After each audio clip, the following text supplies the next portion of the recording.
Hello, this is Linda Vettrus-Nichols, and I have with me the most amazing person, Steena Marie. Welcome, Steena. Hi, Linda. Thanks for having me. Absolutely, my honor and pleasure, as usual. You've been in lots of my summits, haven't you? Yeah. For the people that don't really know your story, I'm going to let you go ahead and introduce yourself. Lovely. Well, hello. I'm Steena Marie, and I started out my life, my childhood, as the good girl. And, still to this day, 29 years later, still working on shedding all of those layers of people pleasing and living up to everybody else's expectations and standards. So that looked like, being the beauty queen and the cheerleader and the valedictorian and doing all the things that I was supposed to do until I got married, which was young and, not with my parents' approval. Had my first kid at 21. I now have 2 kiddos. And since having my daughter, I've been on such a deep journey of personal discovery. And, really since I got married, but kids change you. And, we'll talk a little bit about that today, just stepping into a different kind of motherhood and relationship to our feminine. And so that's been my journey, is finding both parts of me. Yeah, right. Embracing that and saying sometimes I like that overachiever and, that can serve me, but then also finding my inner rebel and my inner masculine as well. Yes. Oh, you and I have such great talks on the animus, the inner masculine. You go on forever. Okay. So yeah, own both parts of you. It's a thing. Here we go. So how do you do that, right? Make yourself a priority. How do you do that, Steena? How do you make yourself a priority? Well, one thing to do to make yourself a priority, I think, is to remember that it's always a process and it's something to revisit. So I'm sitting here thinking I got 4 hours of sleep last night, and that is not, that is not making myself a priority. No. But having the self-awareness to be wow, I'm really getting off on, taking care of this need, or I'm really getting off on fulfilling this desire, and just being able to know that and to say, what are the changes I need to make? What's the discipline I kind of need to get back on so that I am making myself a priority. The self-awareness is so much more important than perfection.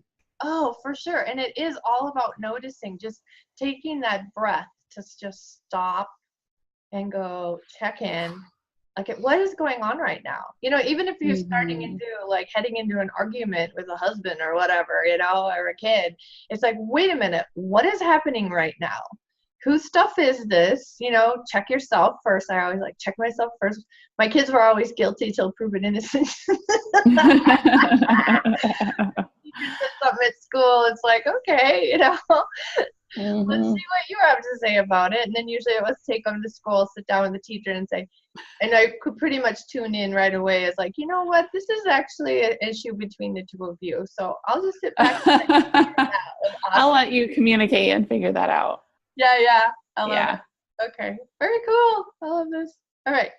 And I love your teachings on learn to say no. They're amazing. And you have that in your book, Worship Her. So that was really fun to put that together with you too. All right. So hit it on learn to say no. Yeah, I think that's my favorite chapter in the book. And it's one of the shortest. Could probably be its own whole book, right? Learning to say no. I think it's really, the last time that we talked about this and when I was writing my book, again, another layer always. I feel most recently for me, learning to say no is learning to say no to the distractions, learning to say no to things that are compromise for me. So when you're really clear on what you want in your relationships, what you want in your career, what you want in, your family life, then you have to say no to things that are a compromise to that. Right. And sometimes that feels like people pleasing. And sometimes that feels maybe you have a friend that you love to death, but you just don't feel like going out with them that night, and giving yourself permission to say, this isn't a priority for me, and just to say no, and letting it be really simple. And, when you start to say no, what I've found is that people that can't handle that will just kind of vet themselves out of your life. Right. They'll kind of just disappear. Yep. Yeah, that I'm choosing, like, I'm not choosing to have this conversation at this moment. I'm fine rescheduling a conversation with you around it. Right? Just, it can do that in feminine divine energy. You don't have to be like, rare, or let yourself get to rare, right? It's about being proactive rather than reactive. And boy, does that help when it comes to raising kids as well. Right? Because they're going to be reactive. So like, oh yeah. why fight fire with fire? I love it. Okay. And so, yeah, can you think of one of the examples from the book? Like I love the one about the, can you bake, a dozen cookies for the cookie? Yeah. What was your answer? Do you remember how you answered that in the book? Yeah. Well, in the book, I give like a tool that I call the yes, no, yes, no, yes. That one. And what you do is, like, the initial step is affirming. So somebody asks you, hey, can you bring in 4 dozen cookies for the bake sale? And the first thing you do is affirm and say, I love to bake. Thank you so much for thinking of me.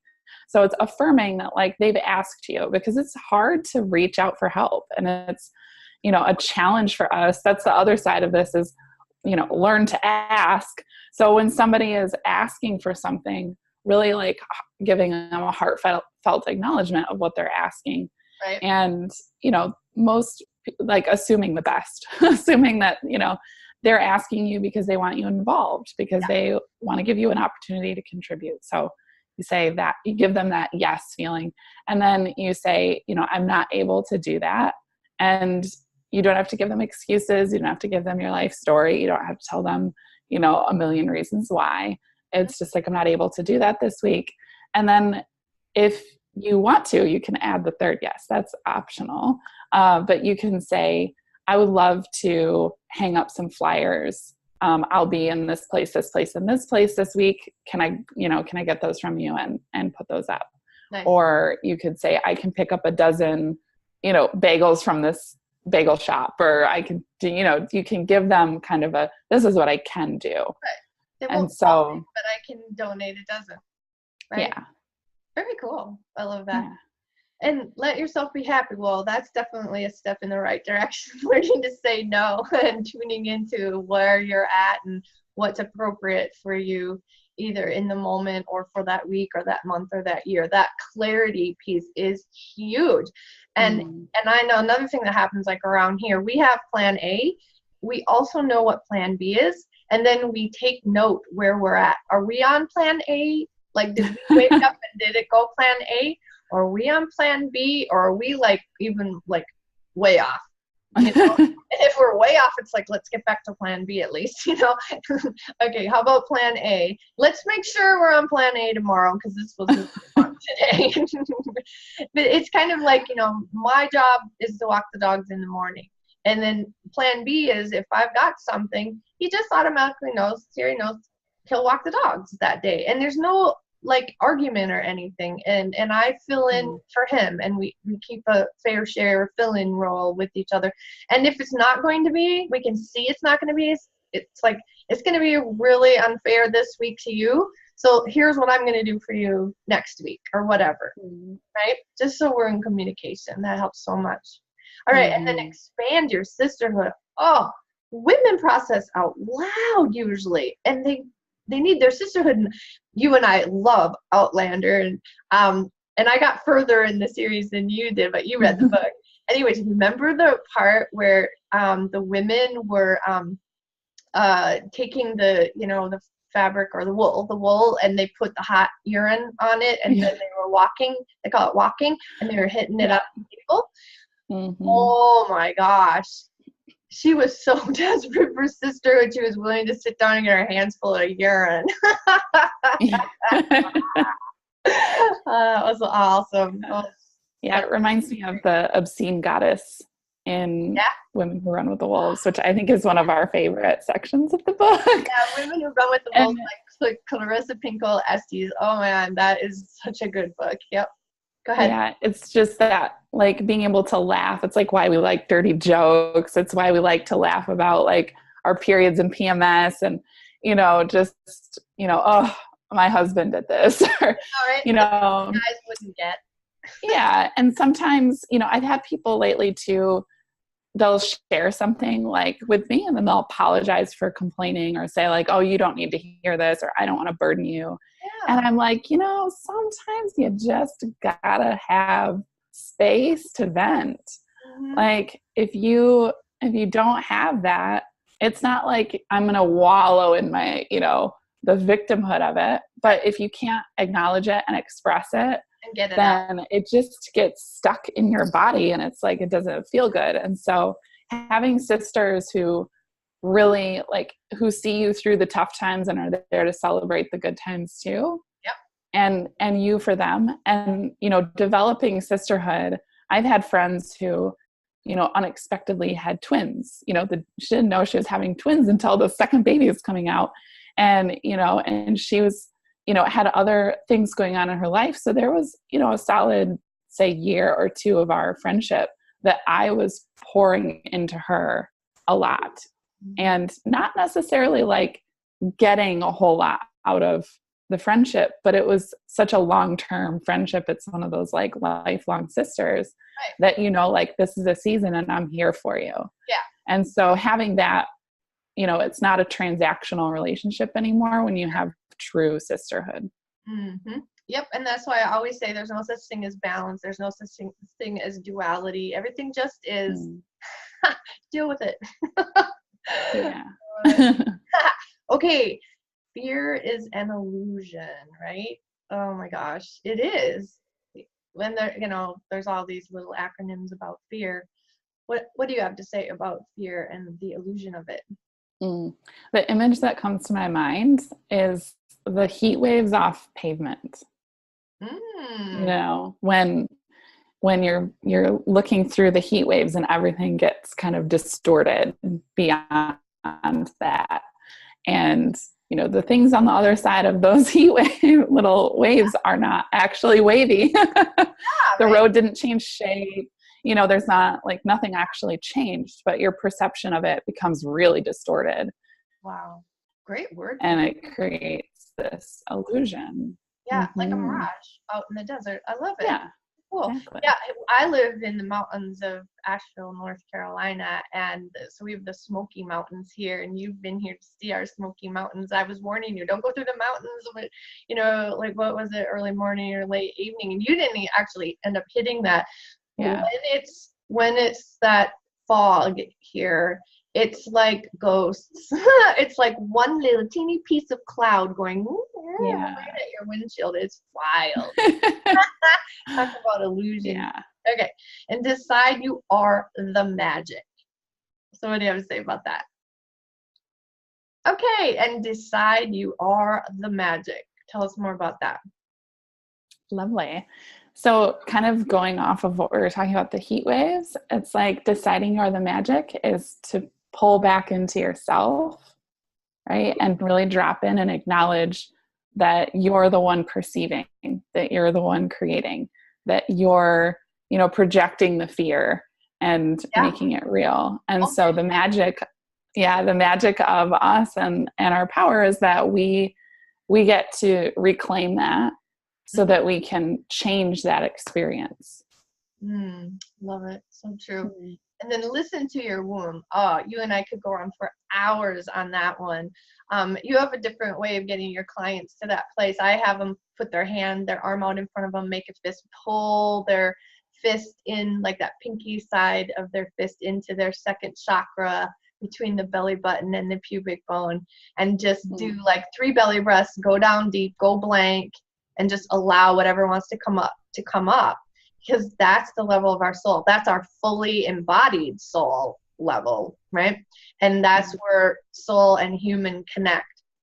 Tell us a little bit about the work that you do to get your clients to that place. Yeah. So, similarly, we both use breath.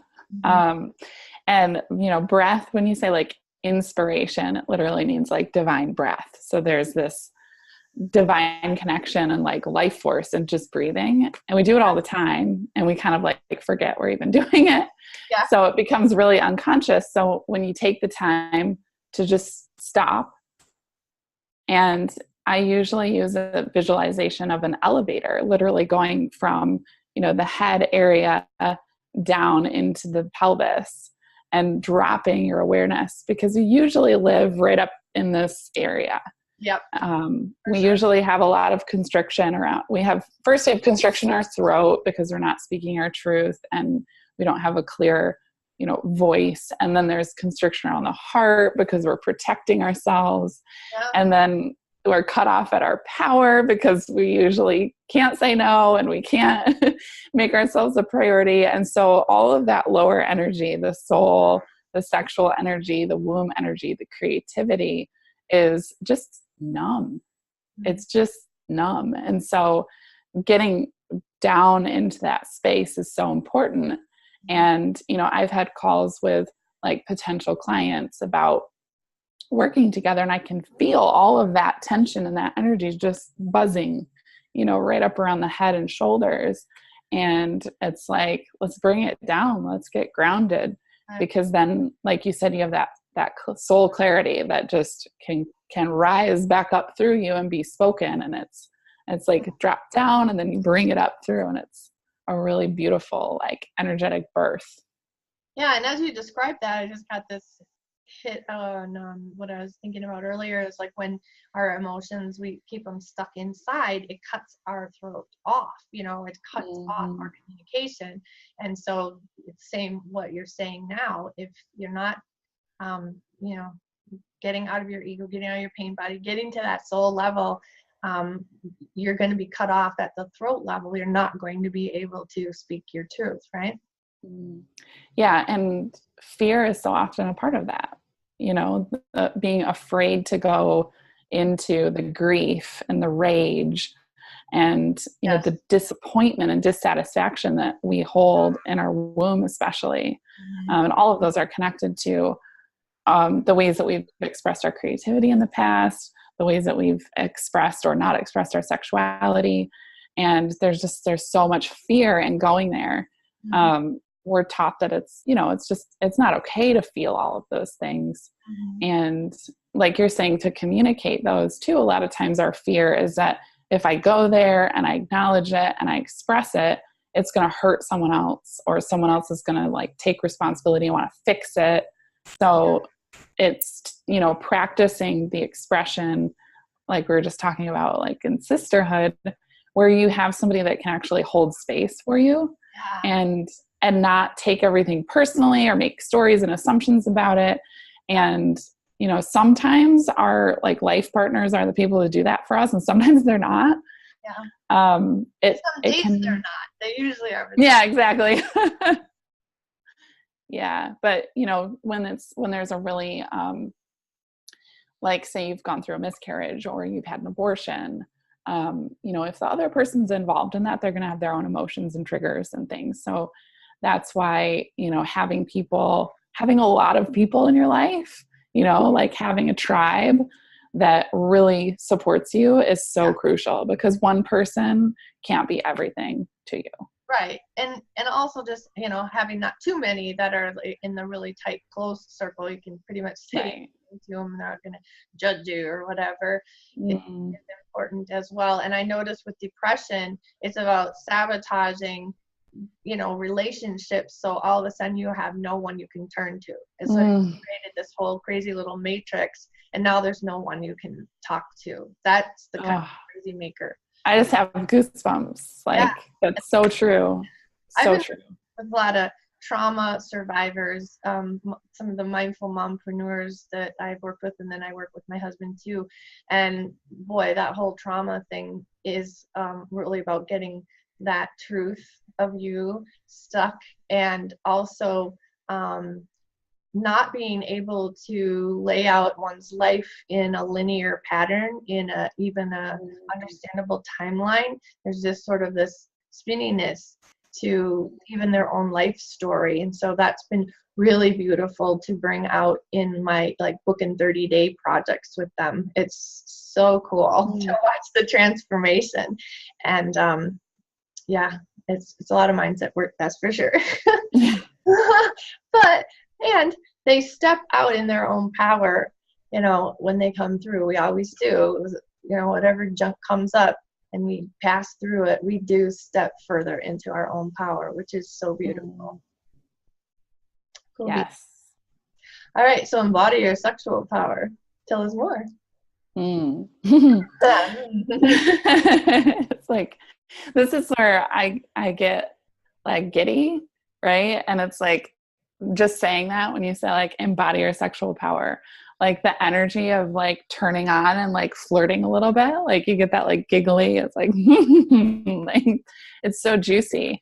And we're taught to shut all of that down. We're taught to cover up our body, and in covering up our body, it's not really about the physical body. It's about, you know, I need to follow everyone else's rules. Yeah.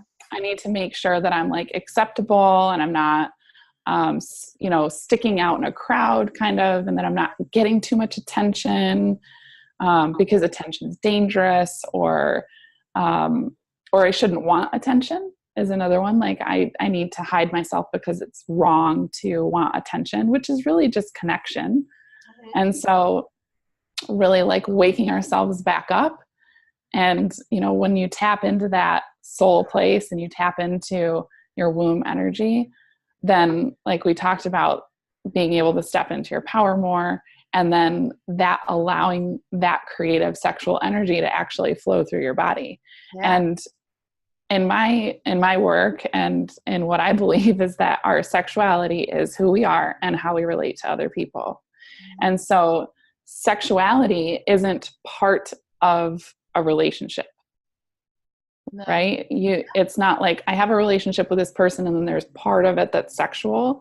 Your sexuality is all encompassing, and every relationship has a varying degree of what we think of as sexuality, right? So, you know, you might hug someone and that's, you know, an intimate touch, or, you know, the way that, I mean, mothers birth their babies out of their vaginas, and like, it's a very intimate relationship. It's a very sexual. It's not erotic and it's not inappropriate. Right. It's very sexual, and it's, you know, nursing a baby is a very intimate. You have an erect nipple and there's bodily fluid exchange.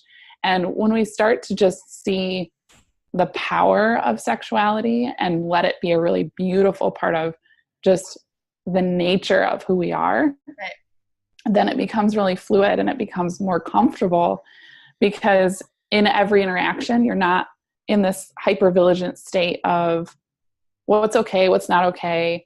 And we can come from choice instead. Am I enjoying this? Does it feel good? What do I desire?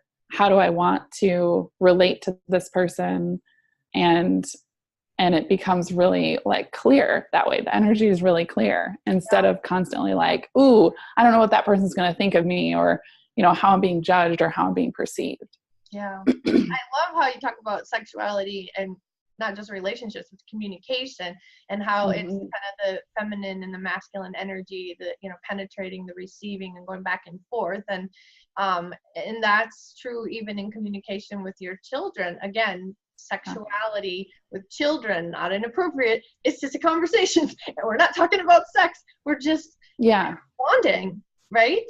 And getting that connection with our kids. And it's easy, so easy to lose connection, especially with those who you love the most, because like, they'll be there when I get done, right? And it's kind of taken for granted. So yeah, staying connected, that soul to soul, out of judgment, everything just is, everybody noticing what's going on, and in choice, is this what we want, right? The other thing I talk about is your thoughts, my thoughts, our thoughts. So put my thought in the center, and then you put your thought in the center, and then we'll take a look at our thoughts, and then we'll mix them up and we'll alchemize them, for lack of better words, right? That's probably a good word. And then now we know where each other stands, and now we're in choice again. Now we can choose a different choice. When you're working with trauma victims, they think that all their choices are going to affect you, and it's like, no, I can take care of myself and I can make my own choices. You get to that's so true. Yeah, I've noticed that something that will it's hard to offend me or really bother me, but sometimes there are communication patterns I'll see in different people, across different people's styles of communication. I'll be like, oh my gosh, that drives me crazy. So when somebody's like, oh, I'll let you get back to work. Yep. Like that kind of thing where you're like, I'm a big girl. Yeah. Or they're like, are you sure that we can do that? Like, I want to make sure that you have time for your family this week. I'm like, I'm pretty sure that that's my responsibility and not yours. Yeah. So noticing where we do that too, where like, we're not taking responsibility for our own choices and just saying like, I need to go, instead of saying, I'll let you get back to work, say, I need to go now, instead of saying, I want to make sure you have time for your family. Like, you accept the gift of that person's time and say, thank you so much for making me a priority this week. That's, if I spend time, I think we're going into the next one. Invest your energy. Okay, I need to get going is what your real thought is, maybe, and it's like, I'll let you get back to your family. It's like, you just projected your shit on somebody else. Where else do that in your life, right? It's a good check, isn't it? And where I invest my energy, where I do that is intentional. So if I make time for somebody, I'm not doing that flippantly. It's because I want to see that person, and it's because I want to spend time with them. And so when somebody rejects that, like when they're like, oh, well, I don't want to like be an inconvenience to you or something. Yep. It's a rejection of what I'm wanting to give to that person. Mm-hmm. So yeah, all of this, just being aware of how we communicate those things. And like you were talking about in parenting, I mean, I'm always, I parent my children like, like they're adults. Like I would just talk to an adult. Mm-hmm. And it's actually beautiful. I've realized how communicating with my kids like that allows them to actually be children. Yeah. Like we think that like, oh, if I communicate with my kids in a way that's like above their level, then I'm going to be like putting too much responsibility on them, or that it's, that it's too much for them to handle. And I have always spoken to my kids as autonomous beings that get to make their own choices. Yes, I'm the and I'm the guide, right? I get to say, well, here are the choices. Like, let's talk about the options. Let's talk about possible outcomes and consequences, right? And which outcomes and consequences you're willing to kind of take a risk for. That's because we have to do that as an adult. Yeah, there are choices that we make. There are choices that I make that I'm well aware. There are like, here's some might be these consequences. Maybe I might lose this friend. Maybe I might lose out on this opportunity, whatever it is. Yeah. And I'm at peace with those consequences should it happen. And so that's what I teach my kids is like, well, my son wanted to know what putting your middle finger up was. And, we had a at-length conversation about what that means, and that it's probably not going to change today or tomorrow, no matter how hard you want it to change. Because in his opinion, it's just a finger, and why do people have to make meaning out of it? Not my son at all. And, so we had to talk about like, well, here's why I choose not to do it. Because I don't want to get punched in the face or kicked out of a restaurant or store. Ooh, and, I had to tell him like, this is the reason. I don't find the pleasure of making that gesture to be enough to justify those possible consequences. And I just told him, you know what, if this is really important to you, if this is something that is really important, then we can think about what it would take to change that. And I'm just going to let you know, there are a lot of people in the world that think this way. So if you want to change that, you have to be committed to doing the work, because it's going to be a lot of work. Yeah, right. So teaching them again, where do you want to invest your energy? Like, if this is something super important to you, let's do it. But if not, then like, don't do it, because you might suffer these consequences. And as your mother, I'm here to tell you this is reality right now. Yeah. And so it's beautiful because then I said, is that something that's really important to you? And he was like, no. No, I know, right? No way. Wait, Mom, okay, I'm out of here. I love that. But he felt really empowered then. And, no amount of like explaining or like telling him why that was the rule, telling him why it was the rule did nothing. He just kept pushing back and pushing back. Why? That's so funny. Yeah. And you taught him how to do the inner work of letting go, right? You took him there. I love it. And then you celebrate, right? You celebrate like crazy. I love that. So make yourself a priority or the priority, right? So owning both parts of yourself. That's how you do it. Make yourself a priority and realize that fear is just an illusion, and then own your power. I love that. That's so cool. Anything real quick you want to add there? Because I know you've got a cool free gift for everybody too. I think this is great. Yeah. We talked, I was going to mention, it didn't really come up about owning your masculine. And I think just like a little end note to say that, when you tap into your soul and you're in your feminine power and you're in that, in your sexual power embodied, it's like, sometimes we can get this idea that like, oh, then it's just like constant go with the flow and whatever. And like, you take the pendulum a little too far and you don't action those things. Right. Yeah. So I think, in investing your energy is more of a masculine thing. It's like, where am I going to actually take action? Where am I going to make different choices? Yep. And, like we talked about in the beginning, having a self-awareness to do that. Yeah. So as we come into a healthy relationship with our sexuality and with communication and with our power to choose, all of those things that we've talked about, I just would encourage people, like in summary, to take a moment like now at the end of this interview to actually reflect on where you want to apply that. What's like one area, one step, one thing that you can take and actually action and say like, this will change. This is what I am changing. Yeah. And then do that this week, whether it's saying no, whether it's, taking time each day just to breathe and drop into your pelvis, just like one thing, because I know when I watch summits, I'll be like, oh, this is all such great information. And sometimes you're like, but what do I actually like walk away with to implement? Right. Yeah. And that's part of procrastination and perfectionism is I'll get all of the information and I'll know all of the right ways to do everything. And then you're like, I'm not doing anything. All the autistic intake with filing cabinets all over one's head. So yeah. It was like, we're just going to go to one filing cabinet. We're going to go to one drawer, not even one drawer. We're going to put it all in one file and you'll be fine. All right. So your gift is so generous. Your book, you've got 2 chapters available, right? Is it 2? Yeah. Yeah. Yep. Yep, the first 2 chapters. Yeah, those are power ones too. That's great. Appreciate that very, very much. Anything else you want to say here about the book or the gift? Just start reading, start somewhere. Like I just said, a little bit goes a long way when you actually commit to and take action. And, having this book, it's a digital version you can have, on your iPad or your phone.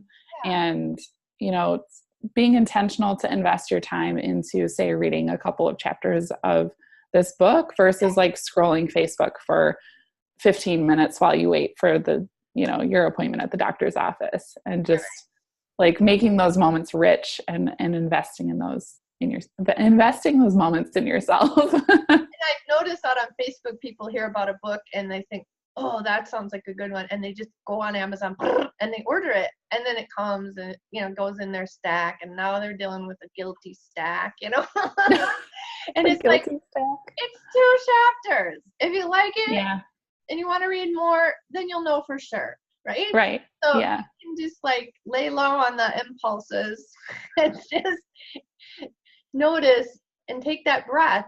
Is this something that's serving me? Is it serving my pocketbook? Is it serving my brain right now? And when I do even order the swing set, do I want to invest my time in tightening all the bolts all the time? Because they're going to get loose. It's going to be one more thing to do, right? Yeah. So think Right. in front of your nose, like Steena taught her son. Just stop and think about things. Slow down. Just slow down. Yeah. I love it. It's beautiful. Well, thanks again. Awesome. I really appreciate it. Yeah. Thank you. Welcome. Take care. Bye-bye. Bye.